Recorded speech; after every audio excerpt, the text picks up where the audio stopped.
Well, hello, ladies and gentlemen, and welcome back to more of the Dota 2 Boston Major. We're in day 2 of action. That's my wallpaper, and that's Dota, and we're going to get into it now. It's OG Dota 2 going against iG.Vitality. It's still showing my wallpaper here. Uh-oh, this is a problem here. Sorry, I am Coddle Guy. I'm going to be joined by Jurassical remotely. Jurassical, are you there? How's it going, butter? I'm good.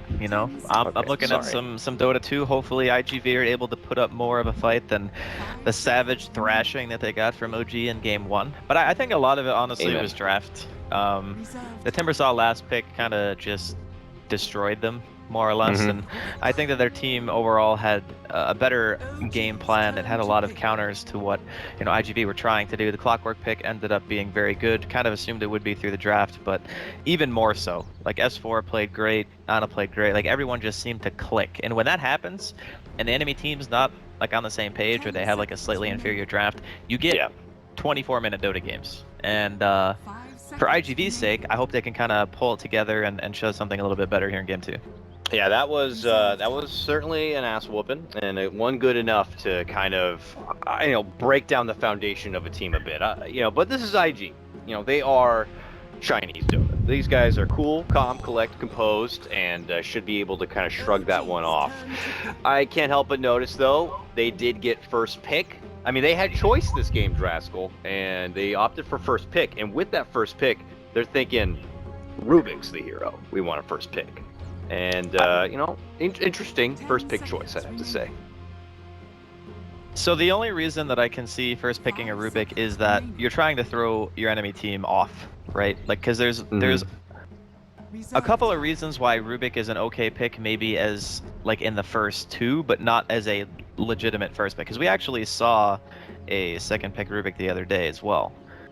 But I'm looking at the hero and I'm thinking to myself, there's like no logical reason, in my opinion, to take it unless you're just simply trying to make OG overthink things, which is still a legitimate strategy. I just have no idea why they first picked Rubik. Yeah. Because what you had Warlock available, you could have taken Shadow Demon yourself just to make sure that OG couldn't get another combo like that going. I mean, there were a lot of options, and they chose this. So I'm curious to see. This better be the best damn Rubik game I've ever seen in my life, is pretty much what you're saying and what I am saying as well. It better be good, but yeah, in all seriousness, we'll see if it ends up leading to something or not. For now, though, they've got Nullfield, and OG got an Invoker, so there's a little bit of something there. We were questioning the Invoker in the previous game, if we were going to see it. It ended up turning to that Timbersaw at the end, which obviously turned into a wonderful, fruitful pick. But here they're going to be flexing off their Invoker muscle a bit early in the draft. It feels a bit concerning because I know for a lot of teams, or at least a lot of mid players, you would prefer to see your opponent and like to pick accordingly. But here OG just happy to kind of show that card right now. It's a confidence thing for sure. They're feeling pretty good after they won that first game, and I think rightfully so. They see a Rubik, they're probably assuming it's a 4 or 5, which I think is a fair assessment. Not necessarily the greatest hero in the world for ganking. They can go straight into banning heroes that are good against Invoker right now. So that's another reason why you can take it in the first two, because you just get 2 free bans who just say, nope, don't want to play against that mid, and probably just going to ban OD again like they did in the first game. And after that, you already have like a pretty solid lane for the Invoker. IG respond and getting a jug. Remember, folks, this is not a burning jug. Burning is subbing in along with Q from the original Invictus Gaming squad to help out Invictus Gaming Vitality here and now. Just to continue the theory craft, maybe that Rubik pick, maybe they're like, oh, Master Burning, what is it you want to play? And he's like, I want Rubik. So maybe that's what it is. I won't argue that. Rubik's real fun. Yeah. They're just like, the mighty bee god gets to choose first because, he would be on the Dota Mount Rushmore, I'm sure, in most people's eyes. So we'll make sure he gets what he wants, and it's a Rubik. I would hope to see a burning Rubik. That'd definitely be a lot of fun here. As second phase of bans do continue, they will be banning out the Alchemist. Wonderful. I'm fine not seeing an Alchemist game, to be honest with you. And on the other side, they ban out the Faceless Void here. Actually, haven't seen too much Void airtime as of recent, but something that Vitality seem to be finding a bit threatening here and now. Obviously, S4 has already shown his kind of impact. I mean, we got to ban out that Jakiro Draskell. It's a From what heavy we saw push. in the last game. Oh, they're fearing the heavy push is what you're implying. Yeah. Oh, They're scared of the heavy push because they already have Jug there. If they have a Jakiro on top of that, you can pressure the lanes real hard. And it's also a hero that complements Rubik well because Rubik is obviously very frail, not really good at trading, whereas Jakiro is like we were talking about, is just that beefy. He's a dragon. He's a dragon. He goes around, he breathes fire at you. It's really, really annoying. So it actually does make sense. I kind of thought they might prioritize the OD a little bit more just to give Anna an easier time. But if your overarching game plan is to keep your tier 1s alive, then banning Jakiro is fine. I could easily have seen them, go into that kind of full meta push. Teams like IG are not afraid to do so, and when they could ramp it up a bit by throwing a Pugna, let's say, on top as the cherry. But we'll be deterred of the Jakiro grab for now, so we'll see if they try to substitute it with something else to ramp up the pushing power or not. In the meantime, though, getting another S4 ban here. So S4 getting a bit limited on some of his available options in the off lane. They might have to grab his hero here and now because now no Axe, no Void. Obviously, I wouldn't imagine any team giving him a Bat Rider anytime soon. OG ban it here themselves, but what else is left? The Beastmaster Draskell. The man has no hero. So if you think about last game, how much work he did, Rubik Juggernaut lane destroys Clockwork. Like, it just murders him. Because if you cog, you get pulled out of your cogs, pulled behind him, he spins and you die. You cog the Juggernaut, he spins, you die. You can't even TP, because the Rubik can just hold his lift. So it's a very hard lane for Clock, which is why they just banned other offlaners. And now, with the Beastmaster, it's like, oh right, we forgot, Beastmaster is a hero, which is why Dota is such a hard game, because there's always another hero that you can take, and Beastmaster is very good against Juggernaut. This is going to be like one of those old school, I'm just like having flashbacks of double Necro 3 Beastmaster Invoker lineups and just obliterating buildings. Like, the speed at which OG can already push between these two heroes is crazy. And it makes sense after having seen the third pick why they wanted the Jakiro out, because neither the Invoker or the Warlock are really good at deep push at all. The Beastmaster is like alright, but you don't typically see the max axes anymore. So even he's not really going to be able to help that much. And they're really putting a lot of emphasis on getting a little bit of farm going before they want to start getting that potential pick and push started. So IG, they react with the Bounty Hunter. This is another very volatile early game lineup, I think, from iG.Vit. Like, if they fall flat with a Rubik and a Bounty Hunter in the early game, they're going to get 5-manned. Like, Beastmaster, Invoker, I'm assuming Anna's going to play Exort. I mean, he could play Quaswex too, I don't know. But I'm thinking more likely Exort with the Beast. It's looking kind of tricky again. It is. I mean, I was there with you. It seems like a stampede of a push could be coming the way of OG, and one of the heroes I would definitely not be thinking about would be something like a Bounty Hunter. How the hell did Ogre make it this far through the draft? I don't know either, but somehow OG are going to be the team to snag it up. Man, this looks tough for IG already. But yeah, I mean, you said it right. Bounty Hunter's got to get a lot going in the early game. You got to get the track online, got to get the money flowing in for IG, but Ogre, like, who are you going to pick off? Who are you going to get track money from now? This is rough. The real question is, who is that Bounty Hunter going to harass in the early game? Yeah. Like, a Warlock is not a weak hero. He has heal. You know, he can sit there, heal himself, auto-attack you, you have to run. You're playing support, so you have to go into this role where you're buying, like, no Stout Shield. You're probably going to have, like, an Orb of Venom, Sentries, and Tangos or something. That's, like, one of the standard builds. Or maybe you don't even get an Uv, and maybe you just get Clarities instead. So you're going to try to trade with an Ogre or a Warlock? I don't think so. I'm pretty sure you're going to get clubbed, or you're going to get Wizardry cast at you. So this is maybe... Wizardry. You're just going to be magic, and you're going to be sad. Sad magic coming your way. I will prepare for the potential attack speed here, Draskell. Alacrity, Inner Beast Aura, Bloodlust. Let's just get one more on top of that. Let's just really last have a pick good time. Tiny. Let's just get that building hitting going. Sniper, something just like going crazy. Like, that'll just be Sniper a blast, would actually be really good too. Because if you look at the way the iG.Vit's lineup works, is they don't have any initiation at all. It's all counter initiation in the form of like Rubik and Tidehunter. If you had a sniper with Alacrity and Beastmaster Aura, they wouldn't have any way of jumping the hero. They would just have to stand there and watch you hit buildings. Like, that is so terrifying. But I mean, honestly, I think OG could pick literally almost any carry, and I would favor their draft. For now, though, they ban out their final ban being that OD, and now which I gotta say, I have seen Sakata play his share of OD, and he's pretty damn good on that hero. So it's yeah, that a hero's justifiable ban. It's that just hero's he's getting the nerfed hero again. of Let's the be patch, honest. Yeah. Oh, Luna, got to go. So The push hero, here we yeah. go. Yep. You know, A Drow's push still hero in the for pool. the mid lane. What would you think? DK maybe. DK, it's pretty good. Pretty I good. mean, I think they have to all in on the push. I don't think they can Yeah. do anything else. 10 seconds remaining. Death Prophet's not really cool anymore, and they don't have like an Oracle or anything to pair with it. They don't have a I save mean, for the Death Prophet. That's a problem. They need a hero who can Yeah. actually stand on its own 2 feet. Like DP is very all-in-y too. I guess you could do Yeah. it with Ravage. Like you could fight around Ravage and Death Prophet and hope that the enemy team runs into you and you get a good Ravage and buy a mech. I mean, I guess I like the it could DK work. better, but it's so much melee at that point. I don't know. It's just. I mean, I don't know either, Kyle guy. I'm looking at this draft and I'm like, how are you winning this game? Let's go Q for IG. This guy is a TI Grand Finalist drafter, so he knows. No, I mean, except he's for the fact that during that draft, IG did figure out the techies thing, and was got shut down a little hard there. But he's got a different team he has to, kind of work for. And Okay. Timbersaw. Okay, so it's Respectable more hero. melee, more big, more bruising, but yeah, respectable hero who's a bit of a tonk in his It own gives right. him it gives him much needed damage. Like between the Bounty, Rubik, Tide, those heroes aren't really high damaging heroes. They kind of offer utility in their own way. There's some control with the Tide and the Rubik and whatnot, but the Timbersaw solidifies their damage output, so that will definitely help a lot. Ursa is amazing against their cores. It's seen commonly throughout the major so far against Timbersaw, just to be able to chop him down with the Fury Swipes and the Enrage. It's good against Jug, because you can just Enrage all the damage through Omni Slash.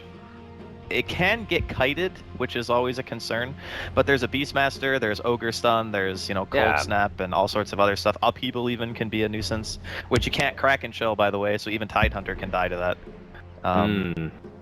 I don't know, I'm still really favoring OG. I think the Timbersaw actually fixes a lot of IG's issues, though, because I was thinking about heroes like, what are they going to pick that's going to help them kill something? But Timbersaw is definitely that hero.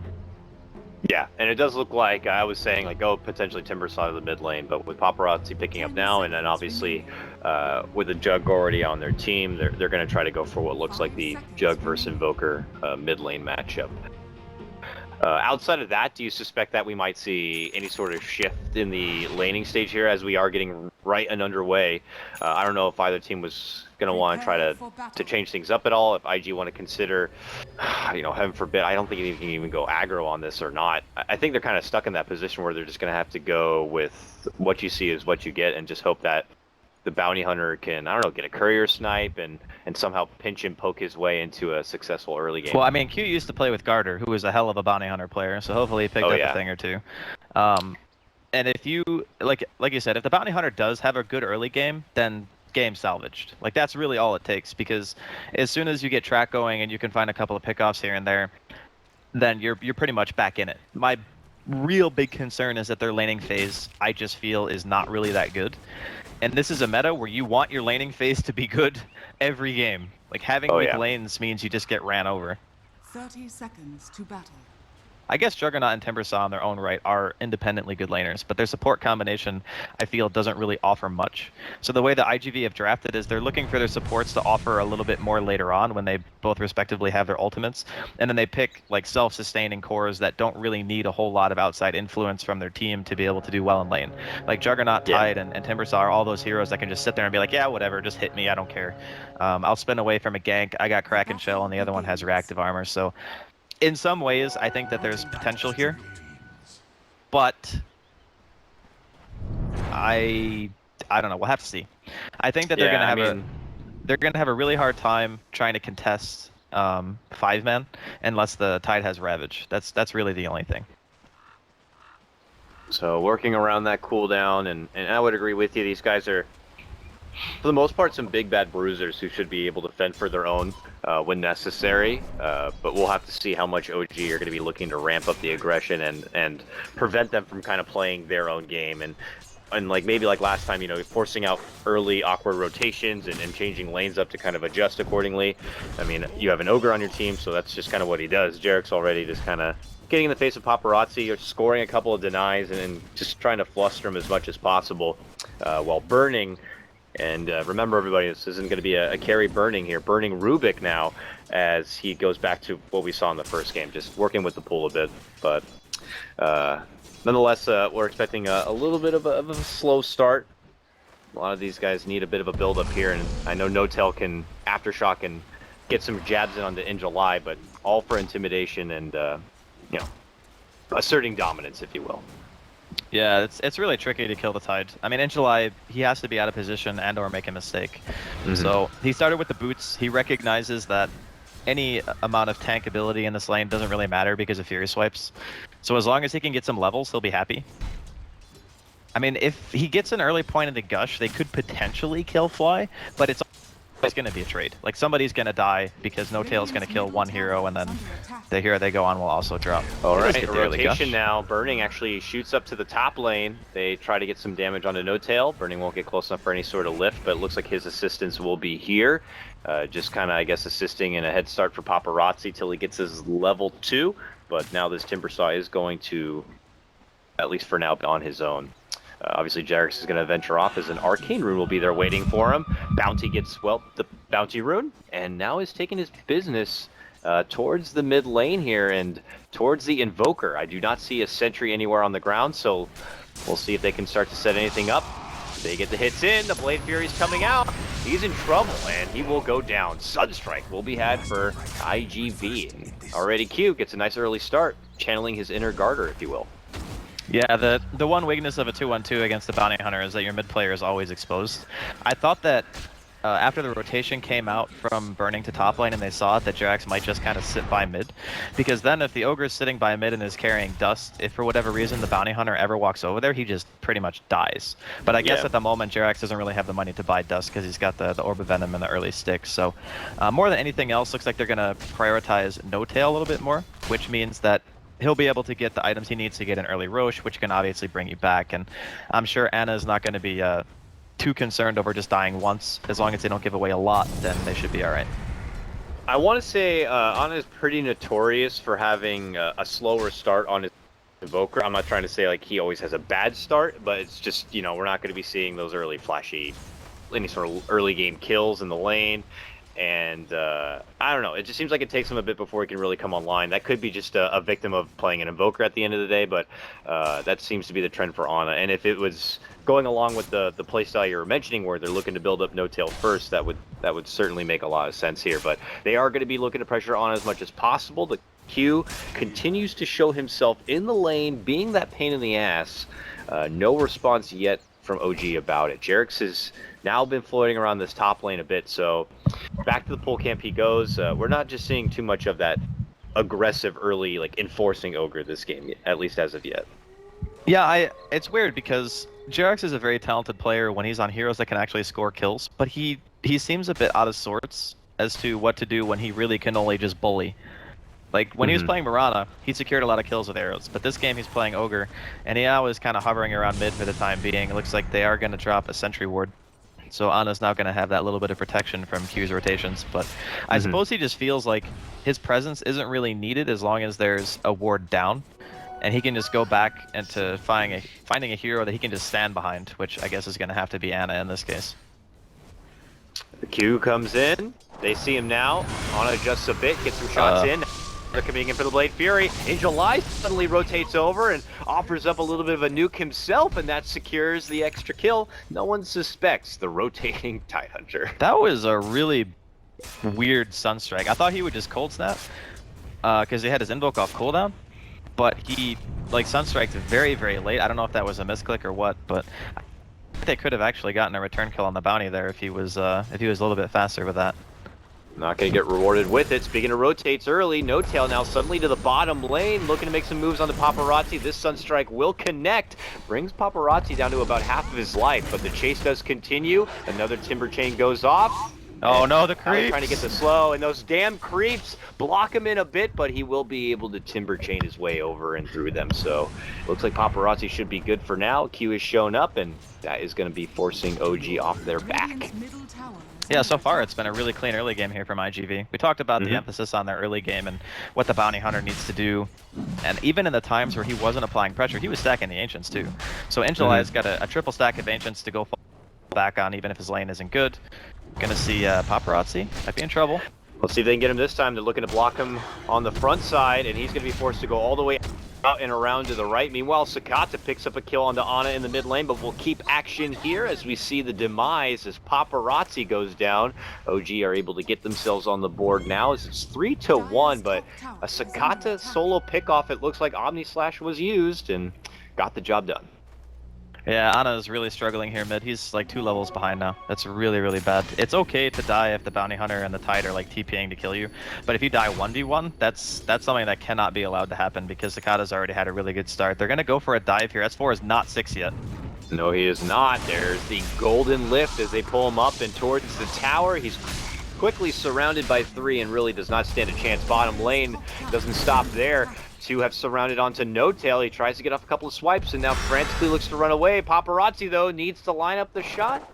Doesn't want to commit in for it, but got him. Q will get it done. He's got a level 2 Shuriken toss that will get the finish. 5-1 now. iG.Vit with a hell of a start already. Complete 180 from what we saw in game number 1.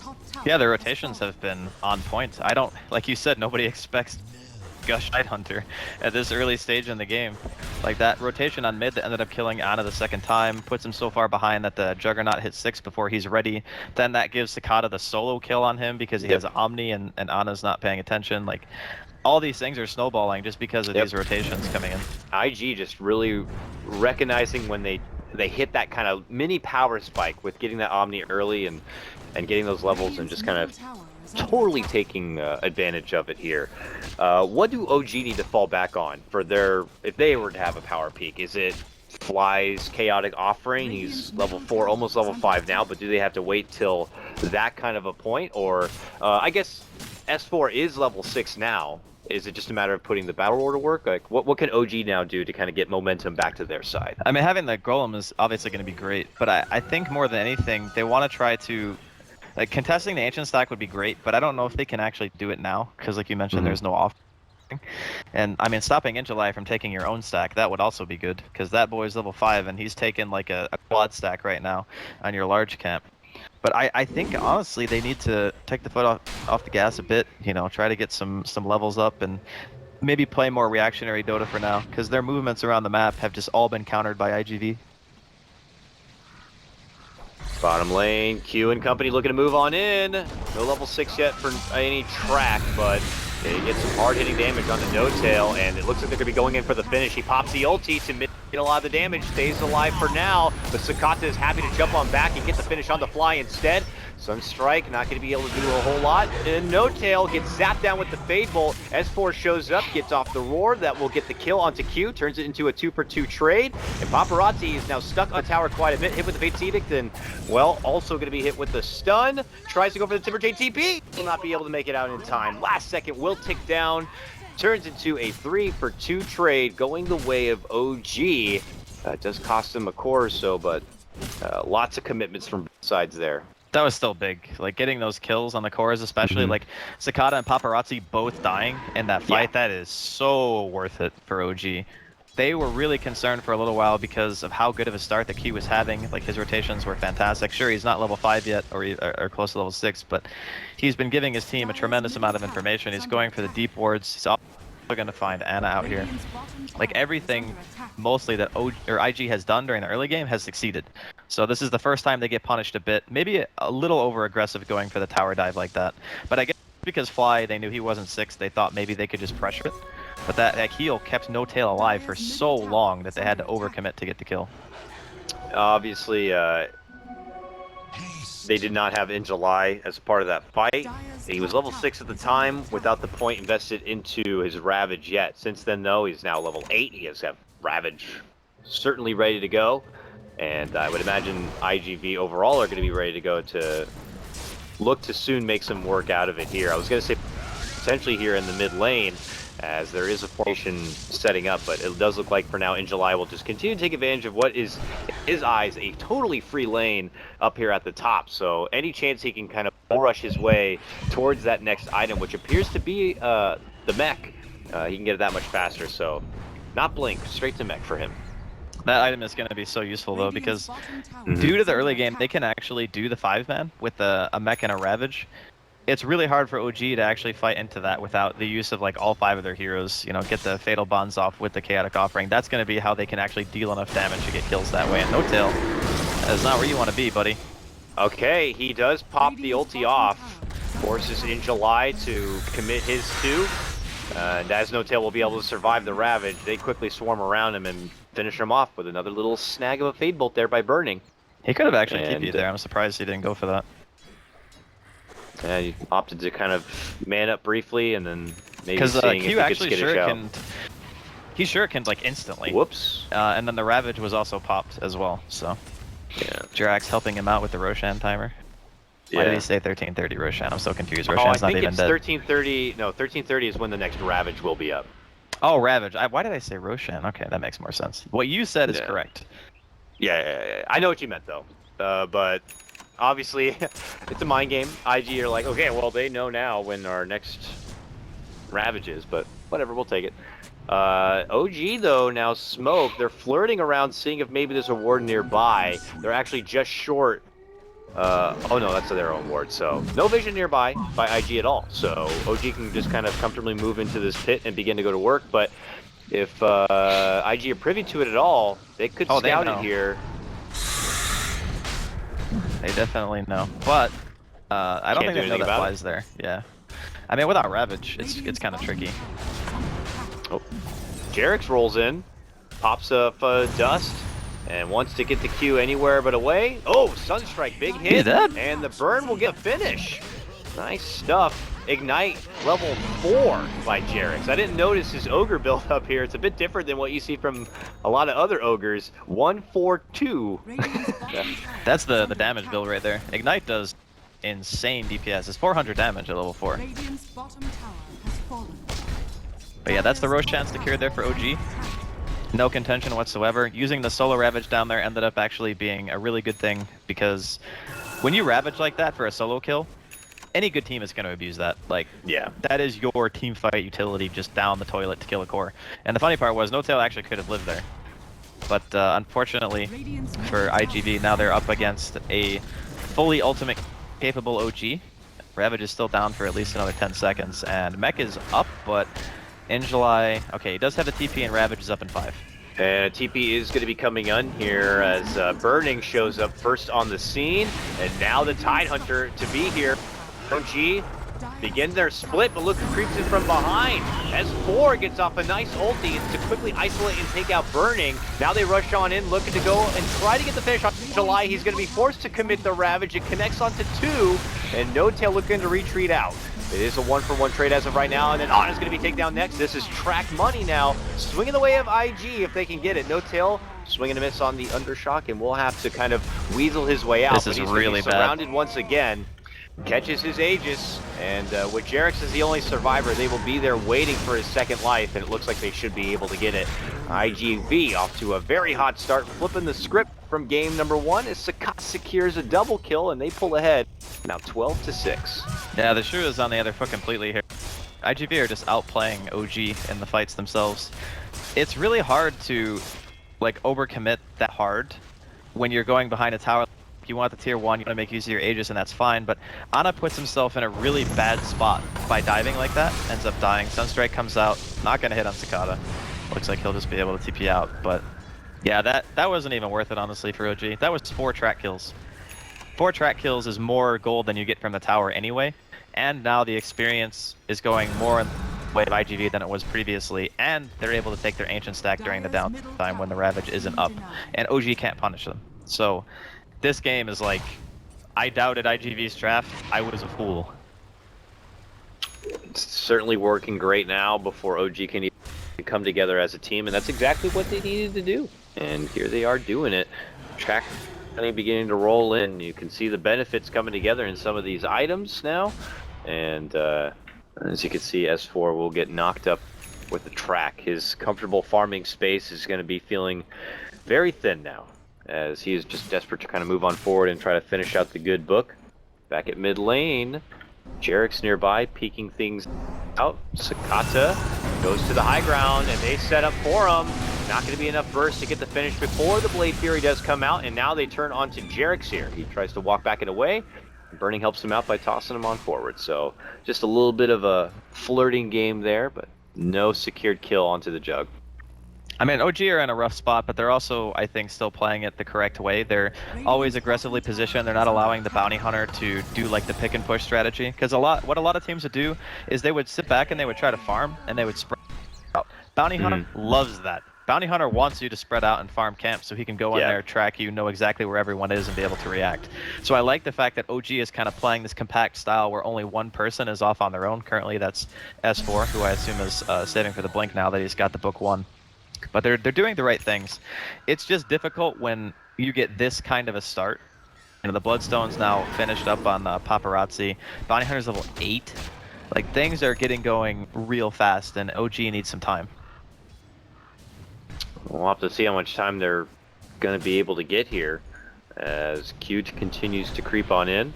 Fly happens to pass right behind him, dropping a sentry, just missing where he was, but is spotted now. But really just kind of drawing board work right now for OG to kind of slowly get themselves in it, but it is a farm game that IG are winning. Diffusal Blade already put together here for Sakata. I thought I saw his Yasha also done. Yes, it is on hand. That's and Guardian should be Grease. handed off there. And oh, Guardian Grease. Straight to Guardian Grease for the Tidehunter here. And they smoke. Here comes iG.Vit, even stronger than before. Uh-oh. But OG at least seemed to be in at least a safe spot. We're not caught up by this smoke. There's the blink. Actually on the beast mat. How did he get that 600 gold so fast? That was actually super fast. He must have sold something. But yeah, they had the counterplay. The biggest issue that they're actually going to have is Tide at this point. He's so durable during fights. He has Guardian Greaves, he has Ravage. You can't really commit to him. So you need to have another way of like starting fights besides trying to focus in July. Q is coming in as spotted S4, hits him with a track, and now the roar comes out. They will be able to quickly burst and take out the bounty hunter here. iG.Vit looking to avenge him. They rush on in.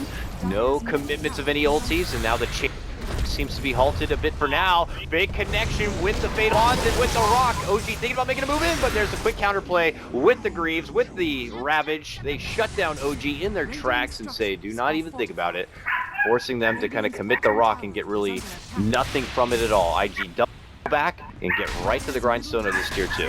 Man, that Ursa needs a BKB so badly. He just managed to finish his Blink Dagger, but again, he's like the only hero who really goes in. So when he goes in, he gets ravaged every single time, and his teammates can't really do anything about it. Again, it's just the one thing that stops the fight pretty much completely. Timbersaw had enough damage to burst him down. He didn't have Enrage up after getting the initial kill on the Bounty Hunter, and then he just melts to the damage. Yeah. IG will get rewarded that tier 2 tower. I actually didn't hear the dogs. At least I can't hear them over the game, but I think you're good. But nonetheless, S4 back bottom lane, casually pushing forward. I mean, while it's going down, you know, I said Ana always has a slow start. He had been able to, you know, continue to grind up some farm with the benefit of that Midas he picked up. Finished now his Boots of Travel and even grabbed a point booster along the way too. So he's bulked up a little bit, but Drasko, I'd imagine Invoker still needs a lot more if he wants to feel a bit more relevant in this game. Stolen Rock gonna be dropped onto Jerix here, just to Jerix, and he just casually runs away from it. Yeah, I mean, the thing about Golem is you kind of need another spell follow-up so the Chaotic Offering itself can deal damage, but I guess maybe their eyes are set on the tier 1, and still having the utility of that spell. I think he can use it one more time. I was like, maybe he used it so he can use it twice? Yeah. But I don't know, the timing's close. It is very close, because I think a level 1 spell seal only lasts for 3. Oh, actually, there's no way you can use it again. Yeah, there's no... Yeah, it's just gonna disappear.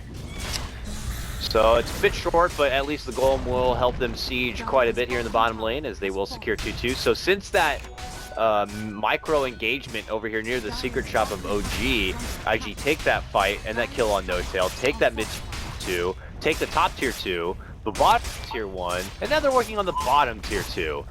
That's a lot of money. That is a lot of freaking money. And, alright, yeah. Exactly. Shoe on the other foot, OG. Let's see if they can be the team to kind of hold on defense, or we may have our second straight day of full best-of-3 action at this rate. That's definitely been an interesting series, to say the least. It's like one stomp one way. Perhaps this is going to be iG's stomp. It's only 20 minutes in, and they're looking at this tier 3, and it is dropping. It really is. The courier also being taken down there on iG's side. A small win for OG, but that's a tier 3. Okay. So tier 1, 2, and 3 in the bottom lane, and maybe even a Rax. OG trying their best here. Early fatal bombs. Oh, he took already Alacrity? out, but okay, that's dead Rex. and now with Alacrity on the Cicada, he's able to kind of chunk through it, but now the Rock will finally be committed. There's the counterplay as the Ravage will come out. They try to burst down No-Tail as much as possible, and they will get it. No-Tail's going to be out 45 seconds. It could be already in a situation where it might need to buy back. The chase is on for S4, and they'll get that one too. Both do have a buyback, and maybe just too late at this point. One Rax is already down this bottom lane, and Ana's also set to drop. 3 orb going on. iG have lost nobody. We could just see the towel thrown in here and now, as iG will walk away with a full set of Rax. They took the whole bottom lane in that push. Well, they didn't even just take the whole bottom lane. They took also 3 heroes in conjunction with that. I mean, I don't know. I'm just looking back at the draft and I'm thinking to myself, first pick Rubik. A first pick Rubik team did this. That just means we have much more to learn about Dota, Combo Guy. That's all it means. Yeah, this is such a wonderful patch, Ice Frog. Thank you so much. But nonetheless, back in mid lane, iG need to get the GG call if they want to walk away with W. And Paparazzi's certainly making a case for it. Quickly secures a double kill for himself, shredding apart the team. It looks like S4 may be able to get a forgiving kill. No, what am I kidding? My God. They will miss their Sunstrike. Angel Eye won't get that grab. S4 will be able to pull out the roar, but Sakata continues to go to work. Triple kill now for Paparazzi. Ana also rushing on in. This is one of those moments where you can certainly feel like OG are thinking about game number 3. But not looking to tap out just yet. I mean, this game is much over. Yeah. Honestly, they've given away way too much. I think the only reason they're still in the game is because they don't want to GG before 24-13, which is the GG time of game 1. That's my theory, and I'm sticking to it. Yeah, I don't know. I mean, obviously, they might is a thing or not, but yeah, they might still actually have some idea of how to win the game. That's also plausible. It ain't looking great from our perspective because they just pretty much got wiped like 2 times inside of their base and lost an entire lane. That wasn't how you wanted things to roll out. But it's definitely a rough road. Roche up now. Let's see if iG can find an opportunity to go in and get her done, as it's already spotted out. Paparazzi. They consider going to work. Obviously, some of the bigger ultis here are not going to be available just yet on the side of OG. In particular, Fly's Chaotic Offering still needs about another 10 seconds. So it is up. Pinging the Roche side now. Why don't you say one more college try in the Roche pit if you're OG, and if it goes to shit, you tap out. That could be a plausible option here. I'd say that's a fair thing to do. I mean, there is an Aghanims on Ana, so maybe he gets some like crazy meteor deafening in the pit and kills everybody. I mean, that's the one thing about Exort and Invoker is even if you're behind, you still do a lot of damage. Yeah. So if he can get that, I mean, there's also the Rat play, which is what they're kind of going for right now. They have the Boots of Travel, have the Beastmaster Aura and Alacrity, so they still push very, very fast. I just can't believe how much work iG.Vit did in this early game. Like they put on a clinic. Oh! My goodness, 10 life left on that tier 2. Paparazzi gladly just knocks it down with 1 punch. But the rest of his team already migrating towards this mid lane. Speaking of rat plays here, look at this one. OG looking right from behind. All a ploy by Ana as he distracts them, being taken down in the mid lane. But it looks like he may be able to get it. The buyback is going to be forced out as iG truck forward. They realize there's not too much on the defensive side. They'll see the markings now that Roche was done. Probably feel a little bit flustered, but nonetheless, they're here and on a mission. They forced out the buyback from Ana, and they're going to continue their push. I think No-Tail really wants to get BKB before this fight. If that happens and he's able to get the BKB, they could actually manage to kill a hero or two, just because of how much damage, like between him and Ana, they can put out together. Yeah, but their timing was just pushed so far back due to iG.Vit's map control, the early game rotations from the bounty, the surprise Gush Tidehunter. Like everything that they did had a very good reason for it. Ooh, oh, goodbye, my. No Tail gets insta-bursted. That Aegis goes faster than it took him to get it. And now he pops out the ulti and doesn't really have to dodge a whole lot of trouble. But they reset, they double back, and iG.Vit go right back to work onto this tier 3 right now. OG, if they have any say in the matter and want to try to close this out 2-0, this is their final hurrah, but it is looking like IG are going to be able to take this to the full 3-game stretch as they're beginning to crumble down their second set of racks. Leading in, gets telekinesis to pull back the rock. The bonds are going to be committed from OG. This is it for them. No Tail is going to be taken apart. S4 is next to fall here, and that should do it. iG.Vit already walk away with a couple of kills, forcing out the bite from No Tail. He's trying to blink in. He's trying to get the catch, but now insta-slowed, insta-diffused, and now just sadly walking forward and catching nothing. Like a lone little teddy bear. Not going to be able to get his cute little paws onto anything. Paparazzi the machine, happy to shrug off all that damage. They need one more hit. The Shivas could and will do it. Godlike right now for Paparazzi. Just giving a message right back to OG and what they offered in game number 1. iG.Vit say we can dominate too. Yeah, this is very impressive, especially after having lost a game like they did in game 1 and then coming back and being able to do this. Yep. With, I would say, maybe not necessarily an unorthodox draft, but a draft that I feel had another one of those high level of execution that was necessary to be able to succeed. And my god, did they execute. They just did everything right.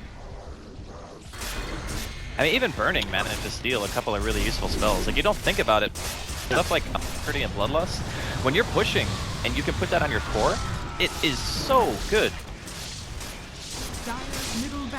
Not looking to throw in the towel yet. Want to make IG work all the way for the win. And they're going to commit everything they can to see if they can get Paparazzi down. He's got a serious bounty on his head. 10 and 2, 24 Bloodstone charges. They'll finally get him down. He comes back in about 4 seconds. And could boot to travel in, it seems like. And oh, there he is. He's about to show up behind the team after a back Ravage. And he came to play. On is going to be going down. IG get her done. Fly also. Oh, let me get back in my fountain. Not going to happen. But he'll buy back. No chaotic offering. This one is over, Draskell. That is no doubt at all. I mean, they even got to wait out No Tail in his full spawn timer and then kill him again. The rough thing about this game is that they left Ana completely like by himself. The guy was like 1-7 at one point, which I guess now he's 7-7, so he's made like some kind of quote-unquote recovery, if you want to call it that. Or no, I guess he was like 1-6 or 1-5 or something. But it's really tough to play Invoker when you're playing against a hero that has good kill potential like Juggernaut because of spin, and you're getting camped by a bounty hunter. Like that lane needed to be helped in some way. It could not be allowed to just let Ana die over and over and over again, because what happens is you're putting all your eggs in this Ursa basket, and then there's a Timbersaw and a Tidehunter on the other team. Sure, you can kill the Timbersaw, but the Timbersaw can also kill you and Tide Ravage in every single fight. Like, you're gonna get hit for an Ursa. He doesn't have a reason to ravage anybody else because you're like the highest damage output on the team, because the Invoker is just dying all the time. It really worked out well for iG.Vit. The Tidehunter pick, I think, ended up paying absolute dividends for them. This is it for IG. Force smoke, wrap around, roar, rock, upheaval combo. They will be able to get Burning down, but Paparazzi still gladly stands strong. The rest of OG go way outside the base here as they're able to grab Q. They do get also the Injuly Hunter here, but when the cores come to play, OG don't have an answer for them. These are the true gods of the game right now, and there is no answer for them. They suck at hitting buildings, though, let me tell you. Except for Sakata, who's finally here, can put a real nail in the coffin now, but jumps in, Omni, bring him into the base, bring him into the fountain. They try to bring him in, but gets caught outside. Ice Wall, slowing them down a bit. What is this game? Will they get the finish? Yeah, they will. All right, Scott is down without a buyback. And they're also going for Paparazzi too. Sunstrike gets connection as he timber chains forward. Oh my god. They fight him down. Oh, he's flying away. He makes it good. They get him down. OG hold. I mean, their base is dying of creeps. It is. They gotta clear it. But hey, that's how much of a gold swing? Yeah, you know, almost 5,000. Decent. Nice little money there, but I don't know. We need like another 2 or 3 of those, OG. 4 of those, 5, 6. I mean, even if And that then does happen, like their throne is exposed. That's the thing. Yeah. If they had tier 4s are like the thing that lets you come back from being double racks because you can not have to worry about your base like 24/7. You got a little bit of a buffer. But if your throne is exposed, they can just run into your base. Like that's the part where that makes it really, really tricky. I mean, commendable from OG for sticking it out this long. I think a lot of teams probably would have just GG by now, but Yeah, I'm they're sure probably IG's talking like, IG's sitting there definitely going, why have they not? Why don't they just tap out? Why don't But they that's just also a tap strategy, out? right? Like you tilt the It other is. team by not GGing. Yep. And then they're I annoyed. think it's exactly what OG are doing. I mean, that I would wager that is their intention. They're just like, okay, guys, let's just start. I don't know. I'm actually curious enough that maybe I'll DM Fly or something to be like, what's your issue, dude? Nah, I'm almost 100% sure they're just talking about the game. I don't think there's a tilt the enemy team strat by not GGing. I mean, I don't know, maybe there is, but that would be some next level stuff. OG though, at least maybe with that last takedown, feel like if we can get one mega clutch play, which could be here. Oh, they headed a bit early, but just below them and to the south is IG. Oh and my god. S4. They just jump on in. The Omni Slash is there. It shreds apart their Beastmaster. He has no back. Jarrett's also going down. So already at a 3 versus 5 disadvantage. Well, let's just see if OG can somehow hold it. No tail pops to BKB, runs on in, looks to slash part Cicada, get some good damage in, but there's going to be the Force Staff, which shoves him back and off and away. While there is going to be Fly on the other side, zapped down. Telekinesis on the no-tail, and that's it for him. Last survivor is Ana, who's going to get ravaged up, and they will surround the Magician and make him pay for all his dirty magic deeds. A 5-man wipe and a triple kill for Paparazzi will be the last thing we see, as it's going to be iG.Vit who will claim game number 2, and it looks like Draskell for the second day straight. We're going to be going to a game 3. Wouldn't have it any other way, man. I was very impressed with yeah. iG.Vit. You know, the Vitality clearly